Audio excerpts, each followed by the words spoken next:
42 दिन चार धाम की यात्रा के लिए साइकिल से निकले थे और वो शख्स जो है वो हमारे साथ मौजूद हैं। बातचीत करवाएंगे और रूबरू करवाएंगे कि क्या कुछ सोने की व्यवस्था नहीं मिली होगी, क्योंकि अपना घर तो था नहीं। कहीं ना कहीं जब अपन रास्ते से घूम रहे हैं, जा रहे हैं, तो कहीं ना कहीं सोने की समस्या हुई होगी, भोजन की समस्या हुई होगी। कैसे मैनेज किया अपने को? धार्मिक जो व्यवस्थाएं होती है उनमें सरोबार होना चाहिए।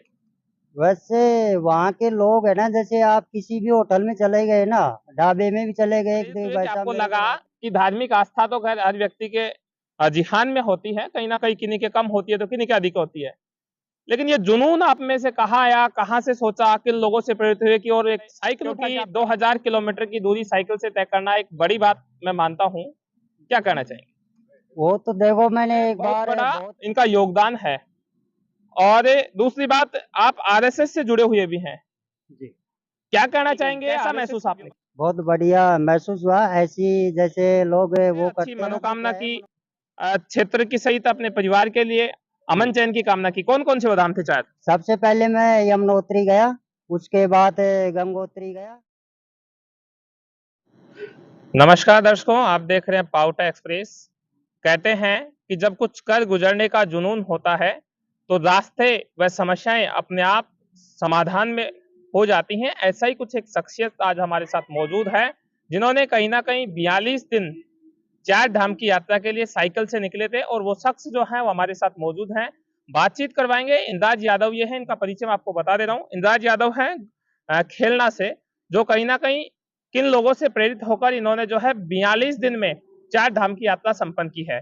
कहते हैं कि इस शख्सियत से आपको बातचीत करवाएंगे और रूबरू करवाएंगे कि क्या कुछ इनकी व्यवस्थाएं रही, किन लोगों से ये प्रेरित हुए। एक बार आप आपका परिचय हमें बता दीजिएगा। मेरा नाम इंद्राज यादव है, खेलना गांव है, गंगोपुरा। इंद्राज भाई, किन लोगों से आप प्रेरित हुए कि आपने ये सोचा, क्या समझा कि कहीं ना कहीं साइकिल उठा के, और मैं मानता हूँ कि अमूमन 2000 किलोमीटर की दूरी आपने कम से कम तय की होगी, जी। और किस प्रकार की व्यवस्थाएं आपने देखी, क्या सोचा? बस वो भक्ति भाव है दिल में था, तो बहुत टाइम से ये विचार था कि साइकिल से चार धाम की यात्रा करूं।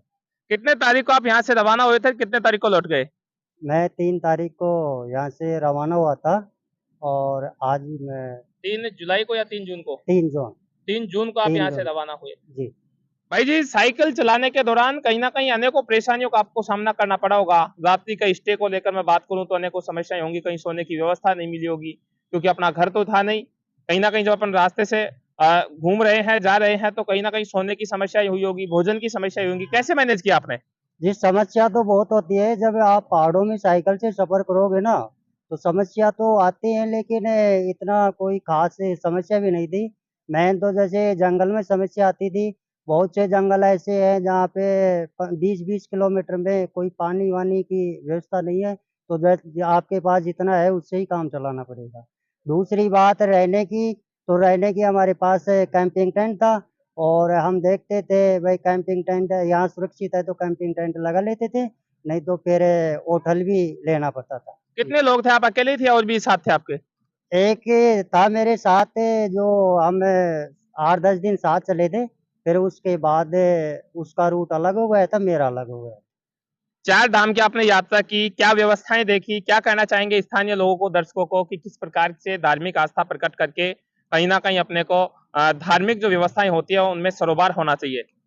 वैसे वहाँ के लोग है ना, जैसे आप किसी भी होटल में चले गए ना, ढाबे में भी चले गए कि भाई साहब मेरे को रात्रि विश्राम करना है, तो वो लोग है ना, वो मान जाते हैं, चलो आप यहाँ रात्रि विश्राम कर लो। किन लोगों से इंद्राज भाई आप प्रेरित हुए कि आपको लगा कि धार्मिक आस्था तो खैर हर व्यक्ति के जिहान में होती है, कहीं ना कहीं किन्हीं के कम होती है तो किन्हीं के अधिक होती है। लेकिन ये जुनून आप में से कहाँ आया, कहाँ से सोचा, किन लोगों से प्रेरित हुए कि और एक साइकिल उठा के आप चल पड़े? क्योंकि 2000 किलोमीटर की दूरी साइकिल से तय करना एक बड़ी बात मैं मानता हूँ। क्या कहना चाहिए? वो तो देखो, मैंने एक बार बहुत पहले एक बार वो देखा था, एक भाई था, उसका नाम मेरे को ध्यान में नहीं, वीडियो देखा था मैंने। तो उसने साइकिल से पूरे भारत की यात्रा की थी, तो उसी टाइम मेरे मन में विचार आया था कि मैं भी एक दिन ये करूं। कहीं ना फिर कहीं अभी भी सोच रखा है आपने कि जैसे चार धाम की यात्रा आपने कर ली और अभी किसी भाई का आपने उदाहरण दिया, क्या आगे भी आपने सोच रखा है कि इस प्रकार की और भी कई यात्रा आप साइकिल से करेंगे? हाँ, मेरा अभी यहाँ पे 4 धाम और एक ज्योतिर्लिंग हो गया। अभी 11 ज्योतिर्लिंग बाकी हैं जो मैं आगे आने वाले टाइम में साइकिल से ही करूँगा। जब मैं ग्रामीणों से आपकी जानकारी प्राप्त कर रहा था तो स्थानीय लोगों ने बताया कि कहीं ना कहीं गो भक्त यानी कि गो सेवा में बहुत बड़ा इनका योगदान है। और दूसरी बात, आप आरएसएस से जुड़े हुए भी हैं। जी। क्या कहना चाहेंगे आरएसएस की व्यवस्थाओं को लेकर? आरएसएस में देखो व्यवस्था ठीक है, जे आपके विचार के अनुसार ही होता है। और गो सेवा की बात है तो गो सेवा का तो मेरा बहुत पहले से ही वो था कि जैसे भी मौका मिले तो गो सेवा करें। जब आप अपने निवास स्थान जन्मभूमि वापस लौटे तो अनेकों जगह पर आपका स्वागत सम्मान माला साफा के द्वारा किया गया, मिठाइयां भी खिलाई गई। कैसा महसूस आपने? बहुत बढ़िया महसूस हुआ। ऐसी जैसे लोग वो करते हैं ना तो क्या है मनोबल बढ़ता है। और ये उत्तराखंड में भी बहुत जगह है ना, बहुत लोग हैं जो ऐसे बोले अरे भाई साहब बहुत अच्छा काम किया आपने, तो वो क्या है मनोबल बढ़ता है उससे। तो एक आप बता पाएंगे थोड़ा सा कि चार धाम की यात्रा आपने की तो कहीं ना कहीं कैसी व्यवस्थाएं हैं? हालांकि अपन एक वीडियो विजुअल के माध्यम से नहीं दिखा सकते, लेकिन आपकी जबान के माध्यम से हम लोगों तक ये बात पहुंचा सकते हैं कि कैसी व्यवस्थाएं वहां देखने को मिलती है और किन किन लोगों को वहां जाना चाहिए। देखो व्यवस्था तो ठीक ही है चार धाम में। वैसे आपको थोड़ा भाई सतर्क तो रहना ही पड़ेगा। जैसे वहाँ पे बारिश होते ही है ना, ऊपर पहाड़ से पत्थर गिरने लगते हैं, तो जैसे बारिश हो रही है तो बारिश में वहाँ चलना नहीं चाहिए। वहाँ के लोगों ने हमें बताया, हम वो उसी के हिसाब से चले, जैसे ही बारिश हो गई हम रुक जाते थे। चार धाम में कौन कौन से धामों के एक बार आप नाम बता दीजिएगा जहां जहां आपने दर्शन किए और भगवान से अच्छी मनोकामना की, क्षेत्र की सहित अपने परिवार के लिए अमन चैन की कामना की। कौन कौन से वो धाम थे चार? सबसे पहले मैं यमुनोत्री गया, उसके बाद गंगोत्री गया, फिर केदारनाथ और लास्ट में बद्रीनाथ। देखो वहाँ पे जाने के बाद है ना आपको बहुत ऐसा अनुभव होगा कि बहुत ही पता नहीं कैसी जगह में आ गए, बहुत ही अच्छा अनुभव होगा। मतलब जब आप यात्रा करके वापस लौटे हैं और लोगों का अपार स्नेह भी आपको मिल रहा है, क्या कहना चाहेंगे आप स्थानीय लोगों के लिए? क्या आमजन को वहां तक पहुंचना चाहिए? और पहुंचे तो क्या कोई साधन की व्यवस्था से पहुंचे या फिर आप ही के जैसे साइकिल से पहुंचे? क्योंकि साइकिल से जब आप गए होंगे, धीमी गति से गए होंगे, पूरा प्राकृतिक मनोरम दृश्य आपने देखा है और बड़ा आनंद भी आपको आया होगा। क्या कहना चाहेंगे? वही यही कारण था कि साइकिल से जाना। जैसे बस में जाएंगे या गाड़ी से जाएंगे तो जैसे बद्रीनाथ गए तो डायरेक्ट बद्रीनाथ जाएंगे, बीच में कैसा वातावरण है कैसी वनस्पति है अपने को नहीं पता चलेगा। साइकिल से अपने को पूरा अनुभव होता रहेगा, कैसे लोग हैं क्या है, तो वो पूरा बढ़िया अनुभव होता है। आप युवा होने के नाते कहीं ना कहीं गो भक्त भी आप हैं। क्या कहना चाहेंगे युवाओं के लिए? क्योंकि आज की इस भाग दौड़ की दुनिया में युवा इस धार्मिक प्रवृत्ति से हटकर मोबाइल से ज्यादा लगाव रखता है। मैं बात कर लूं, चाहे वो 15 साल का बच्चा हो, चाहे वो 30-35 साल का हो व्यक्ति हो, क्योंकि आज की जो कंडीशन जो बनी हुई है कहीं ना कहीं मोबाइल से लोग ज्यादा टच में रहते हैं और जो धार्मिक स्थितियां हैं उनसे लोग नहीं जुड़े हुए हैं। क्या कहना चाहेंगे? आपका विचार आप साझा करें। देखो अपन हिंदू हैं तो हिंदू में गौ माता को अपन माता मानते हैं, तो इसकी रक्षा करना तो अपना फर्ज है और करना भी चाहिए।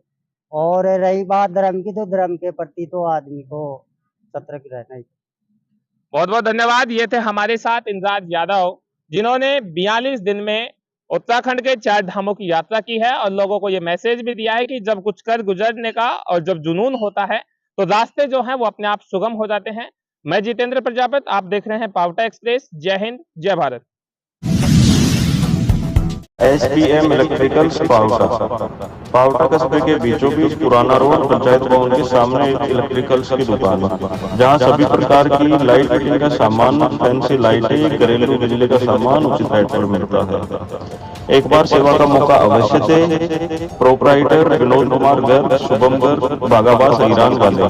Contact number 9636564664 7976568324।